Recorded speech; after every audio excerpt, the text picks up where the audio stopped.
अस्सलामुअलैकुम class, hope you all are doing well. बच्चे, last lecture में हमने कुछ इंट्रोडक्शन स्टार्ट किया था रिगार्डिंग कॉन्टिन्यूस डिस्ट्रीब्यूशन, और जो फर्स्ट डिस्ट्रीब्यूशन जिसे हमने टेकअप किया था दैट वाज यूनिफॉर्म डिस्ट्रीब्यूशन।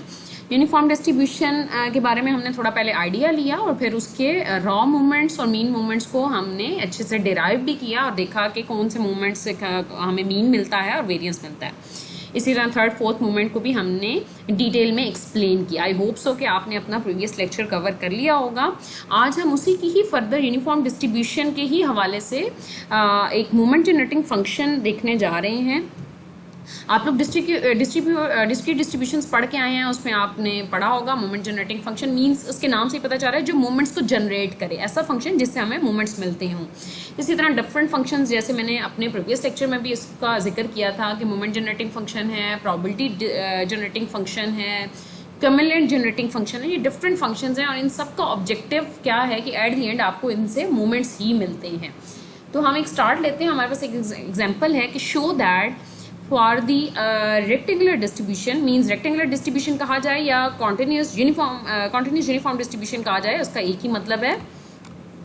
तो रेक्टेंगुलर डिस्ट्रीब्यूशन आपको दिया हमारे पास। वैसे यूजुअली हमने जो कल के लेक्चर में प्रीवियस लेक्चर में देखा था कि f(x) = 1/b माइनस a है, बट कुछ भी लिमिट्स हो सकती हैं। अगर यहाँ -a से a है तो आपको पता है कि a माइनस a किया होगा तो ये 1/2a इसका PDF बन गया है। तो अगर आपके पास ये PDF है तो वो कह रहे हैं the moment generating function about origin is 1/80 sin h(at) means ये आपने प्रूव करना है कि इसका मोमेंट जनरेटिंग फंक्शन इसके इक्वल है। Also show that movements of even order are given by, और इसके अलावा हमें ये भी प्रूव करना है कि जो इवन ऑर्डर के मूवमेंट्स हैं वो इसके इक्वल होते हैं। तो actually this question contains two parts. सबसे पहले हम मूवमेंट जनरेटिंग फंक्शन जो है वो चाहे ये वाला फंक्शन दिया हो चाहे 1/b माइनस a वाला हो, मूवमेंट जनरेटिंग फंक्शन तो आप किसी भी PDF का निकाल सकते हैं। आपको पता है कि by definition movement generating function about origin find करने का फार्मूला हमारे पास क्या होता है, m नॉट t।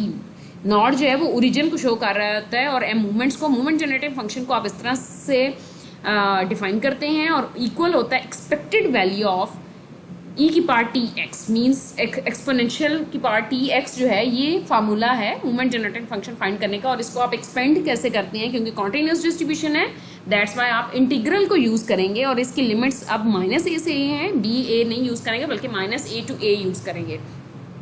e की पावर tx ऐसे ही आ जाएगा और इनटू इसका हमारे पास क्या आ जाएगा, ये फंक्शन PDF आ जाएगा इनटू dx। आपने जब रॉ मूवमेंट्स फाइंड किए थे μr' तो आपको याद होगा x की पावर r और साथ में PDF। लेकिन जब मूवमेंट्स फाइंड कर रहे होते हैं मीन्स जहाँ एक्सपेक्टेड के साथ एक्सपेक्टेड वैल्यू के साथ ब्रैकेट में जो लिखा होता है पहले आप एज इट इज़ वही लिख देते हैं। तो यहाँ e की पावर tx है तो आपने e की पावर tx साथ में उसका PDF और इंटीग्रल आपने विद लिमिट्स। अब आप इसको फाइंड करेंगे, सिंप्लीफाई करेंगे 1/2a और इंटीग्रल में ये वाला पार्ट रहेगा। और आपको पता है एक्सपोनेंशियल का इंटीग्रल कैसे होता है, e की पावर tx एक्सपोनेंशियल का इंटीग्रल एज इट इज़ रहता है बट उसकी पावर में जो उसका कोफिशिएंट है वो डिवाइजर में आ जाता है। साथ में आपने लिमिट्स अप्लाई करनी है and then you will get this. और आपने क्या किया, इसको ऐसे लिख दिया 1/80 e की पावर 80 माइनस e की पावर -80/2। अब अगर आप इसको देखें तो ये आपके पास अगर आपने मैथमेटिक्स में साइन कोसाइंस कर्व्स वगैरह और साइन के फार्मूलाज देखे हुए हैं तो ये आपके पास क्या है, साइन hx का फार्मूला है। ठीक हो गया, e की पावर x माइनस e की पावर -x/2 साइन hx का फार्मूला है। तो यहाँ पे x हमारे पास क्या है, ये 80 है और साइन h ऐसे ही आ जाएगा तो आपने sine h 80 as it is लिख दिया। तो यही हमने प्रूव करना था कि अगर आपके पास ये PDF हो तो ये मूवमेंट जनरेटिंग फंक्शन हमारे पास क्या आएगा, साइन h 80/80। तो ये हमने प्रूव कर दिया। पहला पार्ट हमने क्वेश्चन का प्रूव कर दिया जिसमें उन्होंने कहा था कि आप प्रूव करें कि अगर ये वाला PDF है तो आपका मोमेंट जनरेटिंग फंक्शन इसके इक्वल आना है। इसके साथ ही मैं आपको एक असाइनमेंट दे रही हूँ और वो असाइनमेंट क्या है आपने वो सॉल्व करनी है। और वो आपका जो नेक्स्ट लेक्चर होगा, मींस ये आज अगर आप थर्सडे को ये लेक्चर ले रहे हो तो आपका नेक्स्ट लेक्चर जो वेडनेसडे को होगा उससे पहले आपने अपनी ये असाइनमेंट सबमिट करवानी होगी। और असाइनमेंट सबमिट करवाने का तरीका क्या होगा कि आप अपने पेपर पे करके सॉल्व, ऊपर नेम रोल नंबर सब कुछ लिखा होगा और आप उसका कैम स्कैनर से पिक्चर बना के PDF आप अपनी CRGR को सेंड करोगे। आप अपने CRGR को सेंड करेंगे और आगे CRGR एवेल्यूएट करके मेरे एक पूरी लिस्ट बना के देंगे और एक ही फाइल PDF की बनाएंगे। मीन्स इन सारी फाइल्स ये जो आपको स्टूडेंट्स भेजेंगे इसकी एक फ़ाइल बना के और आप उसका रिकॉर्ड मुझे सेंड करेंगे कि ये असाइनमेंट स्टूडेंट्स ने सबमिट करवा दी है। और जो भी मेरी असाइनमेंट होती है वो नेक्स्ट वीक जो आपका फर्स्ट लेक्चर होगा उससे पहले आपने सबमिट करनी है। और वो असाइनमेंट क्या है कि यहाँ हमने फंक्शन लिया है f(x) = 1/2a और अब आपने आपका रेक्टेंगुलर डिस्ट्रीब्यूशन का जो एक यूजुअली रूटीन का फंक्शन होता है, स्टैंडर्ड फंक्शन होता है, वही लेना है। That is f(x) = 1/b-a। f(x) = 1/b-a जो कल के लेक्चर में भी हमने पढ़ा था, उसको लेते हुए सारे ही स्टेप्स को फॉलो करना है और आपने इसका मूवमेंट जनरेटिंग फंक्शन जो है वो डेवलप करना है। तो ये आप लोगों की असाइनमेंट है कि आपने इससे मूवमेंट जनरेटिंग फंक्शन डेवलप करना है। अच्छा, अब हम सेकंड पार्ट की तरफ मूव करते हैं कि सेकंड पार्ट में उसने कहा also show that movements of even order are given by, कि इवन ऑर्डर जो मूवमेंट्स हैं वो इसके इक्वल हैं। ठीक हो गया। और ये मीन मूवमेंट्स की बात हो रही है क्योंकि यहाँ पे प्राइम नहीं है, देख लेते हैं, लेकिन हमें MGF जो है वो मीन मूवमेंट्स देते हैं। मीन्स पहले हम मीन मूवमेंट लेके फिर उसके मूवमेंट्स अबाउट मीन में कैसे, रॉ मूवमेंट्स लेके मूवमेंट्स अबाउट मीन में कैसे कन्वर्ट करते हैं या क्या टेक्निक लगाते हैं, इसको हम देख लेते हैं। जी, हमारे पास now expanding sign H80 means आपने इस सीरीज़ को, साइन की जो सीरीज़ है साइन इनवर्स की, इस सीरीज़ को हमने क्या किया है, एक्सपेंड किया है। और आपको पता है कि ये आपको एज इट इज़ मेमोराइज करनी पड़ेंगी। जिन्होंने मैथमेटिक्स पढ़ा है उनको अच्छे से पता है कि ये सीरीज़ जो है वो ऐसे एक्सपेंड होती हैं। साइन की जो सीरीज़ है वो किस तरह से एक्सपेंड हो रही है, x+(x³ / 3 + x5 और 5 सो ऑन। अगर कॉज होता तो कोसाइन की सीरीज़ इस तरह से एक्सपेंड होएगी। ठीक है, तो आप नाउ एक्सपेंडिंग साइन H80 को अगर आप इस तरह से एक्सपेंड करें रखते हुए तो 1/80 को तो सेपरेट कर दें आप, और अंदर आप इसको आपने एक्सपेंड करना है। तो x है सबसे पहले, तो हमारे पास x, हमारा x क्या है 80, तो यहाँ पे आप समझिए x की जगह 80 पुट करते जाएं तो ये सीरीज आप एक्सपेंड कर लेंगे।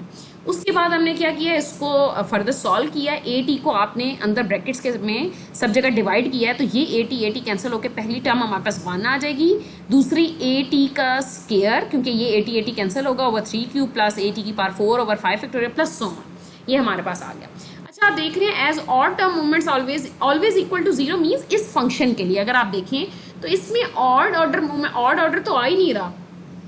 जैसे t² आ रहा है, t4 आ रहा है, t⁻1 भी नहीं है, t⁻3 भी नहीं है, इसी तरह t⁻5 भी आ गया। अगर आप इसको और एक्सपेंड करें तो नहीं होगा। It means for this particular function, ये जो हमें डिस्ट्रीब्यूशन दिया हुआ है 1/2a and odd term movements equals to 0, always equal to 0 for this function. ये नहीं कि ओवरऑल मैं जनरलाइज कर रही हूँ कि हमेशा ही ऑड ऑर्डर मूवमेंट 0 होंगे। Odd term movements always equal to 0। Odd order movement 0 का मतलब है, आपको ये चीज़ एक पता होनी चाहिए, इवन ऑर्डर मूवमेंट्स को शो करना हो तो हम करते हैं μ2n, और ऑड ऑर्डर मूवमेंट्स को करना हो तो μ2n+1, क्योंकि अगर आप इसमें कोई भी नंबर पुट करें, लेट्स से अगर हम n की जगह 1 पुट करते हैं तो 2 × 1 2 + 1 3, तो 3 ऑड को शो करता है। इसी तरह कोई भी नंबर आप पुट कर सकते हैं। तो 2n+1 हमेशा कोई भी अगर चीज़ को अगर आपने जनरलाइज फॉर्म में ऑड को शो करना हो तो 2n+1 लेते हैं, और इवन को शो करना हो तो 2n से शो करते हैं। और ये हमने प्राइम मीन्स ऑड ऑर्डर, क्योंकि ये जो है हमें रॉ मूवमेंट्स देते हैं, तो हमने कहा कि ऑर्डर रॉ मूवमेंट्स 0 हैं। और आपको पता है कि अगर रॉ मूवमेंट्स ऑड ऑर्डर 0 है मीन्स इसका क्या मतलब हुआ कि μ1 prime odd order first odd order movement है, ये 0 है। जब ये 0 है तो इसका मतलब है कि ये जो पर्टिकुलर हमने 1/2 f(x) = 1/2 हम फंक्शन यूज करें PDF, इसके लिए मीन 0 है। ठीक है, वैसे ओवरऑल 1/b-a जब आपने यूज किया था उस टाइम मीन 0 नहीं आ रहा था, लेकिन इस पर्टिकुलर फंक्शन के लिए मीन 0 आ रहा है। तो आपने क्या देखना है कि आप क्या देख रहे हैं कि इसमें मीन जो है वो 0 है, और जब मीन 0 होता है तो रॉ मूवमेंट्स और जो movements means movements about origin और मूवमेंट्स अबाउट मीन, ये दोनों इक्वल हो जाते हैं। ठीक है, इस पॉइंट को बड़े अच्छे से क्लियर कर लें क्योंकि ये बार बार आगे भी डिस्कस होगा, तो आपको इसका डिफरेंस पता होना चाहिए कि जब कभी भी ऑड ऑर्डर रॉ मूवमेंट 0 हो जाएं तो इट मीन्स कि फर्स्ट मूवमेंट रॉ मूवमेंट 0 है, फर्स्ट रॉ मूवमेंट 0 होने का मतलब मीन 0, और जब भी मीन 0 होगा तो implies that movements about origin must be equal to movements about mean. ठीक हो गया, ये नोट में भी ये लिखा है कि whenever mean is 0 then movements about origin and movements about mean are equal. अच्छा, अब हमने क्या करना है, आपको पता है कि अगर आपने MGF वगैरह मूवमेंट जनरेटिंग फंक्शन पढ़ा है तो आपको पता है मूवमेंट जनरेटिंग फंक्शन से हमें हमेशा raw movements means movements about origin मिलते हैं, इसलिए मैंने यहाँ प्राइम शो किया μ2n, क्योंकि अब 2n+1 ऑड ऑर्डर मूवमेंट्स तो खत्म हो गए, पीछे इवन ऑर्डर रह गए, तो 2n प्राइम कोफिशिएंट्स ऑफ, और अब क्या होगा कि जो इसके कोफिशिएंट्स होंगे t⁻2n/2n फैक्टोरियल, जो इसका कोफिशिएंट होगा वो मूवमेंट्स आपके बनते जाएंगे। मीन्स अगर आपको फर्स्ट मूवमेंट फाइंड करना है तो आपको किसका, अगर यहाँ पे अगर आप 1 पुट करें, लेट से ये कैसे आया, ए की पावर 2n/2n+1 के इसको हम थोड़ा सा एक्सप्लेन करते हैं 1 by 1। अगर हम देखें, सबसे पहले हम इसको देखते हैं। मुझे अगर लेट से μ2 चाहिए, ठीक है, मीन्स मैंने n की जगह 1 पुट करूं, अगर मैं यहाँ पे n की जगह 1 पुट करूं तो ये क्या बनेगा, 2 × 1 2, तो ये μ2 हो जाएगा। ठीक है, तो μ2 कोफिशिएंट्स ऑफ T2, और मैं μ2 और μ इसको एक जैसा क्यों लिख रही हूँ, क्योंकि आपको पहले बता दिए जब मीन 0 हो तो ये दोनों इक्वल होते हैं, कि अगर आप यहाँ प्राइम लिखें या ना लिखें एक ही बात है। तो कोफिशिएंट्स ऑफ T2/2, क्योंकि जो यहाँ पे n की जगह आपने क्या पुट कर देना है, n की जगह यहाँ 1 पुट किया ना, यहाँ भी 1 पुट किया, यहाँ भी 1 पुट किया, इधर भी 1 पुट किया, तो ये क्या हो गया, T² / 2 फैक्टोरियल। जो कोफिशिएंट है T² / 2 फैक्टोरियल का वो आपका μ2 होगा। अब आपने सीरीज में देखना है, हम वापस सीरीज में जाते हैं और सीरीज में देखने हैं T² / 2 फैक्टोरियल का कोफिशिएंट चाहिए, बट हमारे पास क्या है, T² / 3 फैक्टोरियल।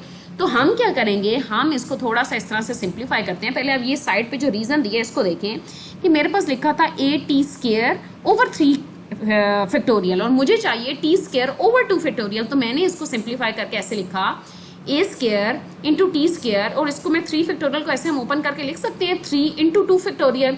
तो अब मुझे कोफिशिएंट चाहिए T² / 2 फैक्टोरियल का, तो इसका कोफिशिएंट क्या है, A² / 3। तो A² / 3 आपका क्या बन जाएगा, सेकेंड मूवमेंट बन जाएगा। यही आपका रॉ मूवमेंट है और यही मूवमेंट अबाउट मीन होगा। सिमिलरली थर्ड तो 0 होगा क्योंकि वो ऑड ऑर्डर मूवमेंट है। अब फोर्थ आपको चाहिए, तो आपको चाहिए coefficient of T4/4 factorial. T4/4 factorial चाहिए तो अपनी सीरीज में देखते हैं, मेरे पास T4/4 फैक्टोरियल नहीं है, जबकि मेरे पास है T⁴/5 फैक्टोरियल। तो हम इसको भी इसी तरह एक्सपेंड करेंगे। मैं क्या करूंगी, A⁴ × T⁴ और 5 फैक्टोरियल को कैसे लिखा, 5 × 4 फैक्टोरियल। तो अब ये T⁴/4 फैक्टोरियल का कोफिशिएंट क्या बनेगा, A⁴/5। तो ये इसका कोफिशिएंट हो गया। सिमिलरली इसी पैटर्न को फॉलो करते हुए इट मीन्स कि आपको जो भी मूवमेंट चाहिए, आप अगर देखें आपका जो सेकेंड मूवमेंट है तो यहाँ क्या आया, A² / 3। फोर्थ मूवमेंट था तो A⁴/5। तो अगर यही फार्मूला हम यूज करें कि 2n चाहिए तो A की पावर वही 2n रहेगी और 2n+1 कर, ये हमने जनरलाइज कर दिया रिजल्ट। अदरवाइज आपको इसको भी इसी तरह ओपन करें कि आपके पास अगर वो पावर है तो आपने उसके फैक्टोरियल, जैसे ये T की पावर 2n/2n फैक्टोरियल, तो आप 2n फैक्टोरियल को एक्सपेंड करके ऐसे लिख सकते हैं कि वो 2n+1 और उसके बाद उसका फैक्टोरियल जो है आपके पास आ जाएगा। ठीक हो गया। तो आपने कैसे जनरलाइज करना है, आपने देखा कि μ2 है अगर आपके पास, तो 2 है तो A की पावर भी 2 है, और अगर 2 है तो यहाँ पे सिंपल 3 आ जाएगा, मीन्स एक नंबर ज्यादा आ जाएगा। ऊपर 2 है तो यहाँ 3 आ जाएगा, यहाँ 4 है तो यहाँ 5, तो यहाँ अगर 2n है तो यहाँ 2n+1 हो जाएगा। तो इस तरह से आपने प्रूव कर दिया कि इसके जो ऑड ऑर्डर मूवमेंट्स हैं वो 0 हैं और इवन ऑर्डर मूवमेंट्स किसके इक्वल हैं, वो इसके हैं। अच्छा, ये क्वेश्चन चेंज होके अभी आ सकता है कि यहाँ पे आपसे पूछा गया है, show that movements of even order are given by this, also show that its odd order movements are equals to 0। तो वो आप ऑलरेडी प्रूव कर चुके हैं। तो अगर स्टेटमेंट थोड़ी बहुत कोई इस तरह की चेंज हो, टेक्निकल चीज़ें आती हैं, तो उससे परेशान नहीं होना कि ये तो हमने क्लास में डिस्कस ही नहीं किया था। समटाइम्स ऐसे ही होता है कि जो चीज़ें आपको करवाई होती हैं उसी में से ही क्वेश्चन बना दिया जाता है। तो क्वेश्चन में ऑड ऑर्डर मूवमेंट्स का जिक्र नहीं था कि प्रूव करें 0 है, लेकिन अगर आपसे पूछ लिया जाए तो इसी में ही आपने प्रूव कर दिया है कि इसके ऑड ऑर्डर मूवमेंट्स जो हैं वो 0 हैं। अब आप लोगों की असाइनमेंट क्या है, एक तो आपने क्या करना है, 1/b - a 1/b - a एक PDF यूज करते हुए आपने मूवमेंट जनरेटिंग फंक्शन फाइंड करना है, और उसके साथ वो जो MGF जब आप बना लेंगे तो उस MGF से आपने, अब आपके ऑड ऑर्डर मूवमेंट 0 नहीं आएंगे, अब आपने क्या करना है, उसका μ1', μ2', μ3', μ4' फाइंड करना है। और जो मैंने कल के लेक्चर में आपको μ1', μ2', μ3', μ4' फाइंड करवाया था, आपने देखना है क्या वो इसके इक्वल आते हैं या नहीं आते। आपके पास पूरे एक वीक का टाइम है। थर्सडे का लेक्चर आज आप ले रहे हैं और नेक्स्ट वेडनेसडे आपका लेक्चर है 8 बजे। वेडनेसडे आपने कोशिश करें कि ट्यूसडे तक आप सारे CRGR को असाइनमेंट सबमिट कर दें, और वेडनेसडे को लेक्चर से पहले आपके CRGR मुझे इन्फॉर्म करेंगे कि जिनकी असाइनमेंट्स आ चुकी हैं उनकी कंसिडर होंगी, जिनकी असाइनमेंट्स उसके बाद आएंगी वो असाइनमेंट्स कंसिडर नहीं होंगी। तो आई होप सो, अभी मैं बहुत स्लो लेके चल रही हूँ और बड़े अच्छे से एक एक स्टेप एक्सप्लेन कर रही हूँ ताकि एक हमारा मोमेंटम बन जाए। जब हमारा मोमेंटम डेवलप हो जाएगा तो हम चीज़ों को थोड़ा सा जल्दी करेंगे। इसके साथ एक छोटा सा क्वेश्चन है, इसे यूनिफॉर्म डिस्ट्रीब्यूशन के हवाले से ये इसलिए करवा रही हूँ ताकि आपको पता हो कि अगर मैंने कोई डिस्ट्रीब्यूशन पढ़ाई है तो उससे रिलेटेड क्या क्या चीज़ें पूछी जा सकती हैं। एक एग्जांपल है हमारे पास, that is subway trains on a certain line run every half hour between midnight and 6 hours in the morning. मतलब रात 12 बजे से लेकर सुबह 6 बजे तक सबवे की जो ट्रेन है वो हर आधे घंटे के बाद चलती है। मतलब कोई बीच में सबवे बनाया हुआ है कहीं पहुंचने के लिए, तो वो जो ट्रेन्स हैं जो बाहर आपको पता है चाइना अमेरिका में इस तरह की बहुत सी ट्रेन्स चलती हैं कम्यूटेशन के लिए, तो वो रात 12 से सुबह 6 बजे तक हर आधे घंटे बाद चलती है। तो what is the probability that a man entering the station at a random time. ये जरूरी है कि वो रैंडम, क्योंकि आपको पता है ना हम रैंडम वेरिएबल को डील कर रहे होते हैं। तो अगर क्या प्रोबेबिलिटी है कि एक बंदा जो रैंडम टाइम पे स्टेशन में एंटर होता है इसी मतलब रात 12 से 6 के दरमियान, तो क्या प्रोबेबिलिटी है कि उसको 20 मिनट या उससे ज़्यादा इंतजार करना पड़ेगा कि उसकी ट्रेन आ जाए। तो इसका हम एक क्वेश्चन डेवलप करते हैं। सबसे पहले let the random variable x, हमने एक एक्स वेरिएबल लिया, डिनोट द वेटिंग टाइम, वो उस वेटिंग टाइम को डिनोट कर रहा है इन minutes for the next train, जो नेक्स्ट ट्रेन के लिए वो बंदा कर रहा है अंडर द एजम्पशन। और एक एजम्पशन क्या है कि man arrives eight station at random, मतलब वो रैंडम किसी टाइम पे आता है। तो एक्स जो है वो यूनिफॉर्म डिस्ट्रीब्यूशन है ओवर द इंटरवल 0 से 30। हमें कैसे पता चला, क्योंकि हमने कहा है कि हर ट्रेन का जो आने का इंटरवल है वो आधे घंटे का है, तो 0 से लेकर 30 मिनट का हमारे पास इंटरवल हो गया। तो हमने पीडीएफ कैसे बनाया, 1/b-a, a to b इसकी लिमिट होती है, तो हमने इसको इस तरह से पीडीएफ बना लिया। और आपने क्या किया, आपने आपके पास पीडीएफ है, आपने एटलीस्ट 20 मिनट्स की प्रोबेबिलिटी निकालनी है, तो इसको ऐसे ही सॉल्व करेंगे। प्रोबेबिलिटी एक्स एटलीस्ट का मतलब होता है ग्रेटर इक्वल, मीन्स कम से कम 20 या इससे ज़्यादा भी हो सकता है, तो ग्रेटर इक्वल 20। तो अब लिमिट्स कैसे आएंगी, 20 से लेकर अपर लिमिट वही रहेगी, लोअर लिमिट चेंज हो जाएगी 20 to 30।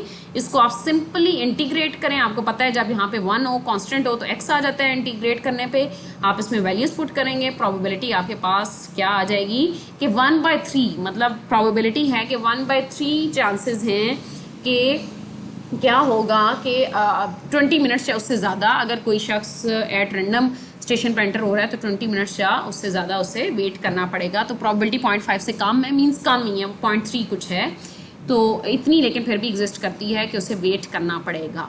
तो ये आज का लेक्चर है, आपकी असाइनमेंट भी मैंने आपको बता दी है। आप इसको अच्छे से सुने, इसको हाथ से प्रैक्टिस करें। इंशाल्लाह नेक्स्ट लेक्चर में हम नेक्स्ट डिस्ट्रीब्यूशन स्टार्ट करेंगे। That's enough for today. अल्लाह हाफ़िज़।